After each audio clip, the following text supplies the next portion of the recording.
Здравствуйте, мои дорогие подписчики! Добро пожаловать на наш канал! Не забудьте подписаться на наш канал, чтобы быть в курсе новых видео.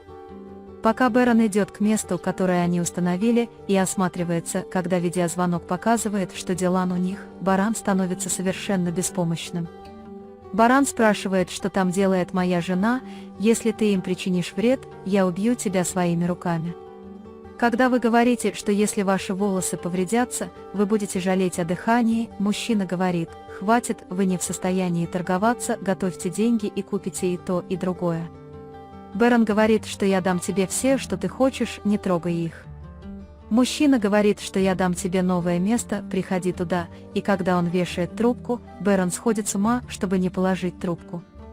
Затем он быстро садится в машину и движется к брошенной локации. Они задаются вопросом, куда Акиф и господин Кудрет идут за ним. Они задаются вопросом, не появились ли они потому, что заметили нас.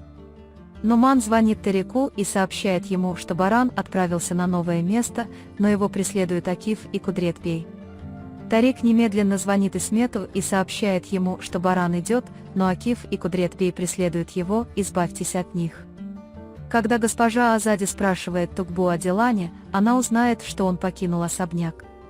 Когда я спрашиваю, как это произошло, госпожа Хаджер отвечает: я не знаю, она испортила свою комнату и сломала свои вещи. По дороге Бэрон злится на Дилана, спрашивая: почему ты не слушаешь, что я говорю? Потом говорит: я тебя спасу, ты мое дыхание. Потом вспоминает, как они были счастливы в тот день, когда все вместе пошли в компанию. Он думает, что в тот день Дилан сказал, что они наверстают все, что мы упустили, и что они сделали то, что было очень сложно. Мы преодолели все вместе, надеюсь, мы вместе реализуем все остальные наши мечты. Он говорит, что никто не может тронуть мою семью, никто не может причинить вред моим близким, я спасу вас любой ценой. Они задаются вопросом, куда они везут господина Кудрета и Акифа Барана, и преследует ли их полиция, и пытаются ли они сбежать. Мужчина звонит Барану и говорит: ты поступаешь неправильно. Если не хочешь, чтобы твоя жена и ребенок пострадали, пошли за тобой мужчин.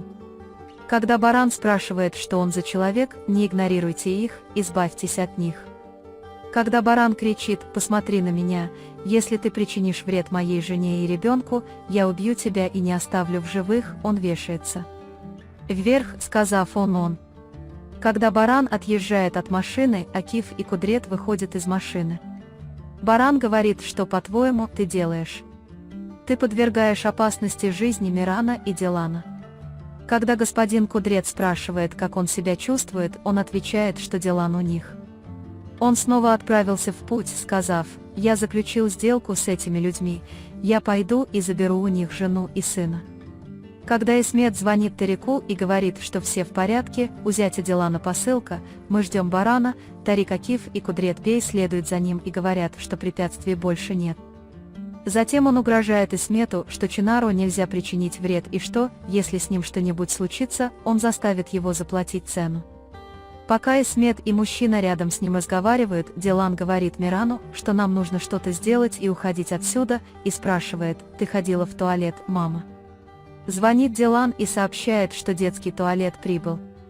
Когда мужчина открывает Мирану руки и говорит: иди в туалет, Дилан говорит, что он слишком мал, чтобы сделать это самостоятельно. Когда мужчина говорит, что не будет вмешиваться, если ты сделаешь что-то не так, Дилан говорит: нет-нет, мы этого делать не будем, и как только Дилан разводит руки и ноги, Дилан бьет его камнем по голове и убегает за дверь, и как только он уходит, он видит Исмета, направляющего перед ними пистолет. Баран приходит в указанное место и спрашивает: где ты? Он говорит: не задавай вопросов, оставь телефон в своей машине, там в машине телефон. Затем, когда Баран открывает дверь машины, звонит телефон, и когда он отвечает, мужчина говорит: вам прийти на позицию, которую я вам дал, не делайте ничего плохого, в машине есть устройство слежения.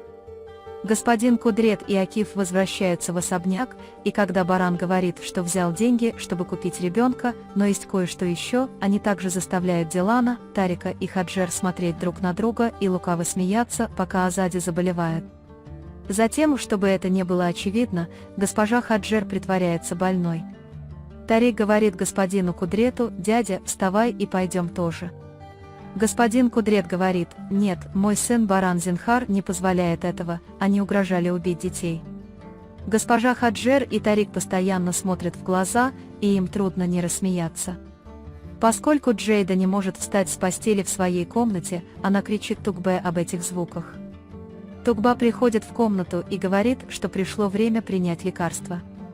Когда Джейда спрашивает, что происходит внизу, Тугба говорит, что ничего нет, мы обо всем позаботились. Пока Дилан пытается дать Мирану силы, Миран спрашивает: «Я хочу пойти домой, разве мой отец не найдет нас?» Дилан говорит: «Он найдет нас, твой отец найдет нас, несмотря ни на что. Твой отец всегда защитит тебя, твой отец никогда не оставит нас, так что не бойся, твой отец всегда находил нас, он найдет нас снова, но тебе нужно быть сильнее, поэтому я хочу, чтобы ты мне кое-что пообещал. Ты будешь моим венком, мы выберемся отсюда и вернемся домой, и до тех пор я никогда не оставлю тебя одного». Мужчина с бутылкой в руке говорит: «Ты этого не заслуживаешь, но я принес тебе воды». Затем он руками заставляет их пить воду. Баран Ага скоро приедет и заберет вас и скажет, что если вы будете сотрудничать, то выберетесь из этой ситуации. Дилан, но ты не сможешь его разорвать. Когда Беран говорит, что попросит это у тебя, он улыбается мужчине и говорит Дилану и Мирану, у которых закатываются глаза: «И спите спокойно». Приходит Исмет и спрашивает, пили ли они лечебную воду, затем бросает цепочку и говорит: «Возьми ее и привяжи этой». Акиф усиливает меры безопасности в особняке, и пока он разговаривает с мужчинами, Берфин привлекает его внимание, подходит к нему и спрашивает, как он. Затем, когда я говорю Берфину, что если с ними что-то случится, я никогда себе не прощу, Берфин говорит: «Не волнуйся, ты тот самый, брат Баран что-то знает». Госпожа Айхан звонит и спрашивает о Миране, затем, когда Акиф сообщает ей, что Дилана тоже похитили, госпожа Айхан очень расстраивается и говорит: «Я тоже приду в особняк». Идя по дороге, Берн вспоминает тот день, когда Миран впервые назвал его отцом, и день, когда они снова вместе оставили отпечатки рук на стене. Потом говорит: «Я обещал своему сыну Мирану, я защищу его, спасу тебя любой ценой и отвезу домой». Госпожа Хаджер звонит Исмету и узнает, что ситуация стабильная и они ждут Барана. Позже, когда Тарик говорит: «Не волнуйся об этом, тебе не нужно обращать особое внимание на Мирана», Исмет говорит: «Чтобы ты не говорил, не волнуйся».